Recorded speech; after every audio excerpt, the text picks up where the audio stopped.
સુરતમાં રિક્ષામાં મુસાફરોના ખિસ્સા હળવા કરવાની વધી રહેલા બનાવ વચ્ચે કાપોદ્રા પોલીસ મથક વિસ્તારમાં રિક્ષામાં મુસાફરોને બેસાડી નજર ચૂકવી તેઓના ખિસ્સામાંથી રોકડા રૂપિયા અને કિંમતી ચીજ વસ્તુઓની ચોરી કરનાર રીઢાઓને રિક્ષા સાથે કાપોદ્રા પોલીસે ઝડપી પાડ્યા છે।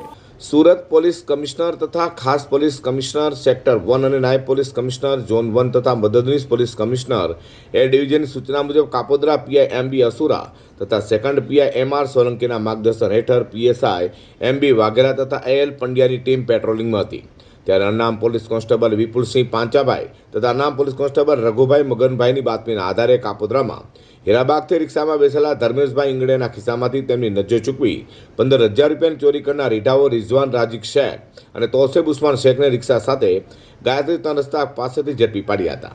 તેઓનું ઝડપી લેતા તેઓ પાસેથી ચોરેલા રોકડા 15,000 તથા રિક્ષા કબજે લઈ પૂછપરછ કરતા રીઢાઓએ ચોરી કરી હોવાની કબૂલાત કરી હતી। તો કાપોદ્રા પોલીસે બંને રીઢાની ધરપકડ કરી વધુ તપાસ હાથ ધરી છે।